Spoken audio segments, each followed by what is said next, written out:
kidding. Hello. Rico. Yeah. Rico. Yeah. What's a white bitch screaming YOLO? Lemonade for the shade. Jesus says I don't. Cause he tastes like ice cream. Come and get the strawberry. Yum yum. Put it in his face. Now he got a Candy Crush. I call that a sugar rush.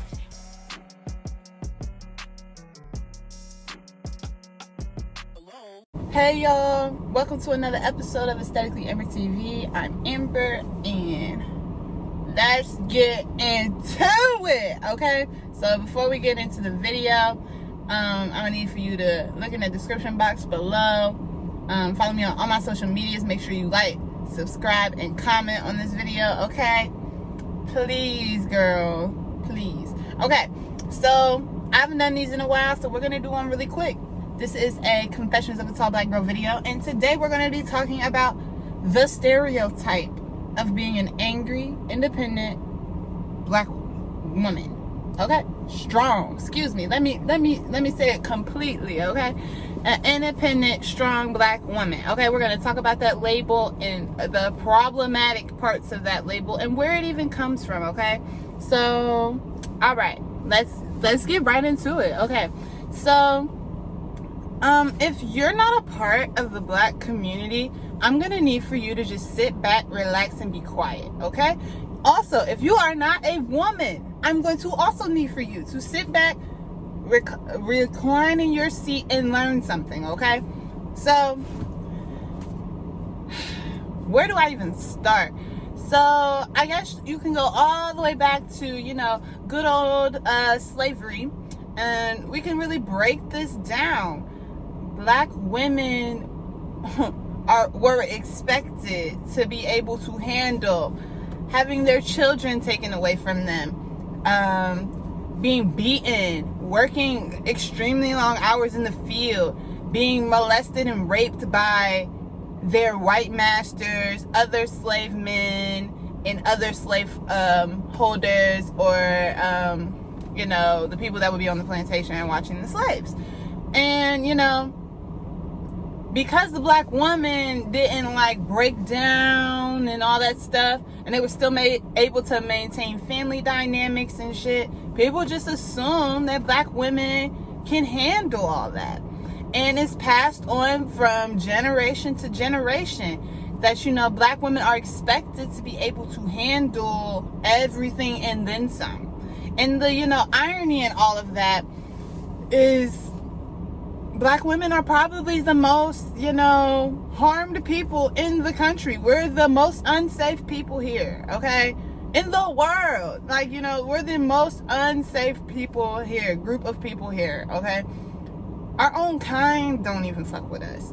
And, this brings me to more recent times where specifically people that are my complexion or darker are always considered as being angry, aggressive, or, any negative connotation of a way that you can portray someone's behavior, because we know how to stand up for ourselves and we speak articulately and we can express our emotions with passion, okay? Any other race does it, they're spicy, or they're just assertive. But if I do it, I'm aggressive. I can specifically talk about a situation where I lived in a community of people where I was the only. And that was my first time being the only. And anytime I had an issue with something, I was looked at as being mean. I was looked at as being aggressive. Whenever I addressed something that bothered me, I always got told that I sounded like I was bullying. And I personally don't think it's bullying. I'm just talking like everybody else, But I had to be held to the standard of, don't say things that way.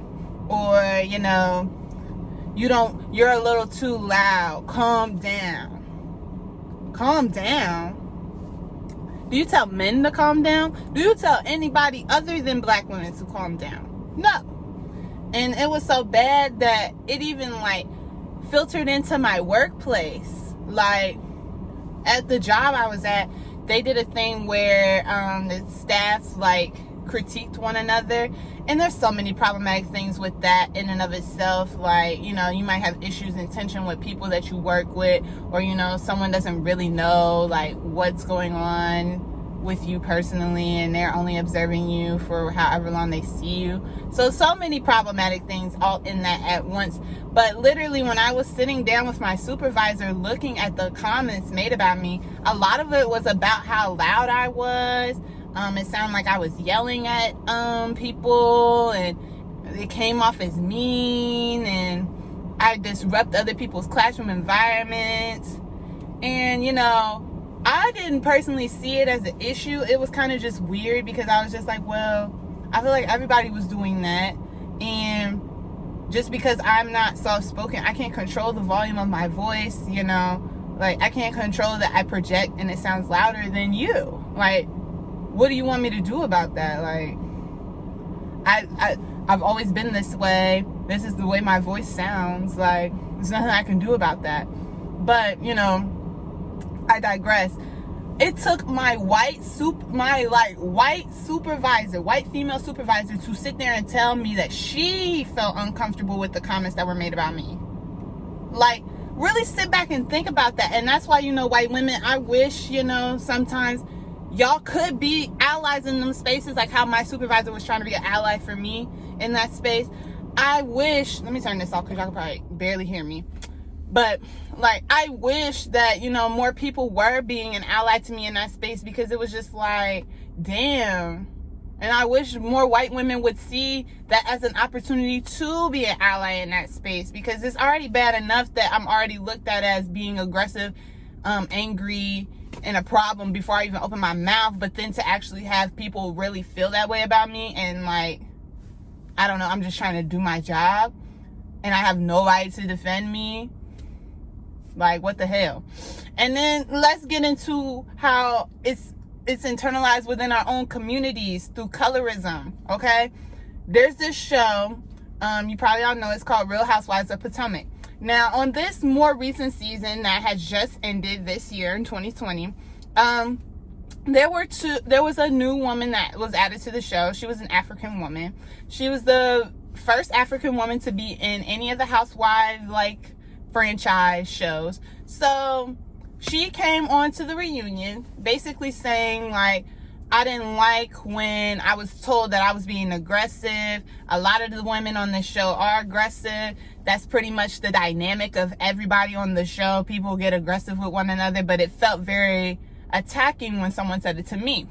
Now, pause on that. There's another woman that's been on the cast for a long time, at least 4 of the 5 seasons she's been on the cast, and from day one there were black women, fair-skinned black women on the show that made her public enemy number 1 just because she had a brand that was called Not For Lazy Moms. Like, I think that's cute. Like, it's like, I don't think she was criticizing anyone and saying that you are lazy. I just think she was just like, you know what?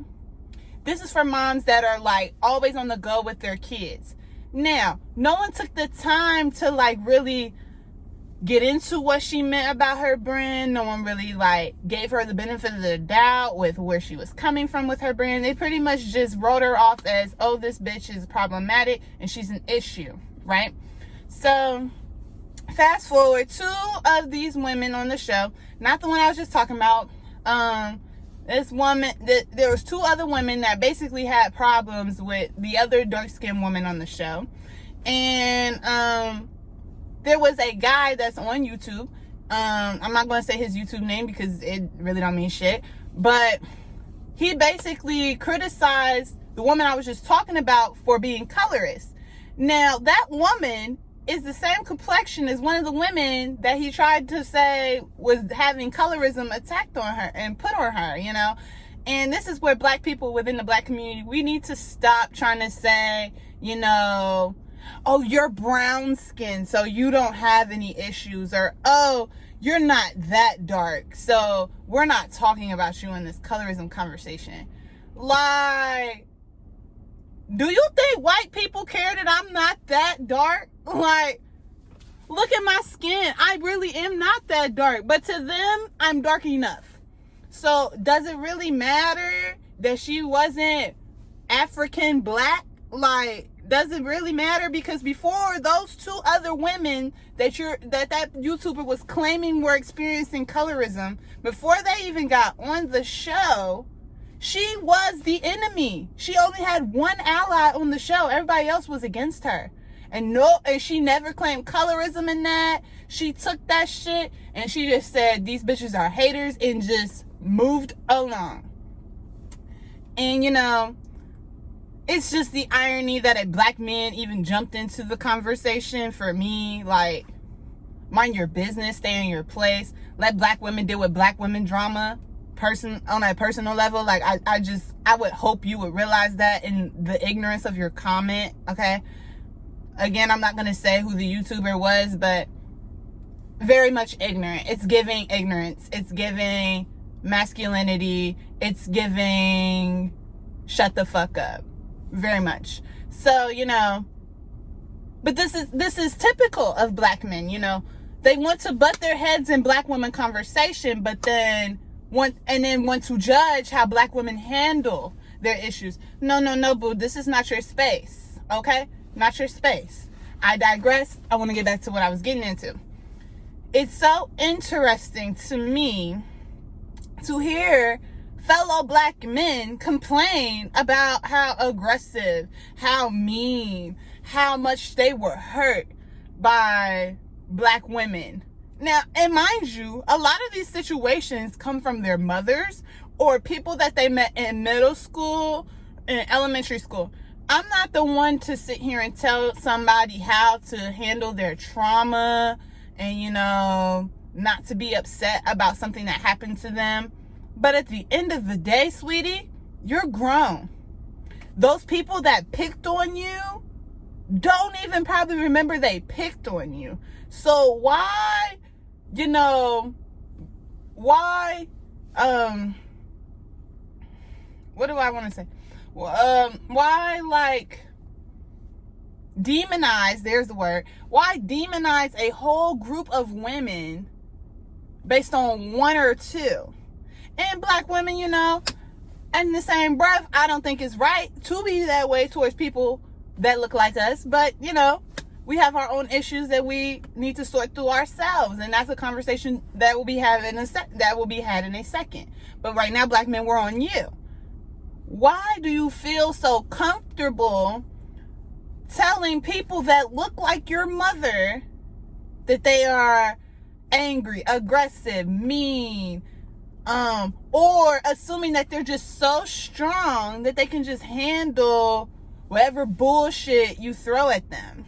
Like, I have this conversation with people all the time, like, Malcolm X never lied. There was no lie in his quote. The black woman is the most disrespected and disregarded woman in the world, in the country.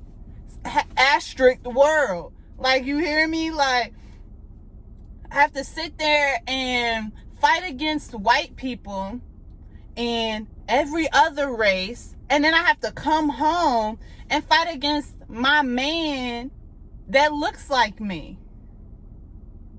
Like, what other race does that? Like, I've never seen no shit like that. And people talk about it all the time. It's, and you know, there's only so much that we as black people can blame on slavery, and we need to just work on inner self, which is where I'm getting at with this whole post. Like, we can only point the finger at white people for so long because we are also a part of the problem, okay? Yes, you heard it here first, black people. We're not innocent here, okay? Okay. So, black women, now let's get on us, okay? Where's all this anger and aggression coming from? I get it, we were hurt. Someone scorned us, you know. We have to deal with so much shit. But why perpetuate that against people that didn't really do anything to you? Because there's a difference between you being assertive, black women, and you just being a problem. Because, you know, there are plenty of problematic black women. Like, plenty. And, you know, I'll probably get a little bit of hate in my comments about this, or people will probably think this is problematic of me to say, but there are problematic black women. There are problematic black men. But what are we going to do to solve that problem? Here's one suggestion that I have. Sit down and really reflect. Have some self-reflection. Where is your anger coming from? Because I'm not going to sit here and also call you angry, because I am too I have too been somebody that's been called angry, aggressive, and all that other stuff. But I also had to do self-reflection and be like, okay, well, in some of them instances, Amber, you were out of line. You know, you started that, or there was a more respectful way that you could have said that, or, you know, why did you allow somebody to take you there? And I think black women, that's where we have to get to, you know, because we are strong. As much as we want to, like, shake that and try to, you know, detach ourselves from that word because it's a loaded word, because it comes with the expectation that you're just supposed to take shit. But we have to acknowledge that, you know, we are stronger than these other races because we've been through so much. So with that being said, why allow somebody to take you there? Why? Why do we allow it? Now, don't get me wrong. If there's disrespect, then there's disrespect. But even with disrespect, there's a response to it that, you know, we could give that don't even have to make us lower our energy, lower our vibration, lower our value. Okay? Just some food for thought. Who the fuck am I? I'm just Amber, you know. I'm just a normal girl from Ohio. So what the fuck do I know? But I mean, at some point, sis, we gotta acknowledge where we can improve, because we can't point the finger at everybody else all the time. Because as soon as you do this, you see these three fingers, they still pointing at you, my nigga. They still pointing at you. Like, so I hope you all enjoyed this video. I might do a part 2 to this because it's such a like good conversation. I feel like this video got way too long. It's like 16, 17 minutes long. It's way too long, but I feel like it's a much needed conversation. So if you all enjoyed this conversation, you want to keep talking about other things within this, if you have some comments or some points that I didn't bring up, please put them in the comments below. I'm not gonna be offended by anything anyone says to me in these comments unless you're a man and you're not black. So take that as you may. Like, I don't know what to tell you. Your opinion wasn't wanted. So, black women, if y'all want to keep having this forum to talk about this, please, ma'am, put it in the comments. You know, I love it. Let's get into it, because I think there's healthy growth that can be had here, you know. And I think there's healing that could be had here amongst us as black women for all the shit that we have had to put up with, you know, because we're learning how to keep our vibration high. Fuck all the other shit. Keep your vibration high. Don't let them pull you down, you know. But anyway, I digress. I hope you enjoyed. Like, comment, subscribe, follow me on all my social medias, and I'll see you next time. Bye.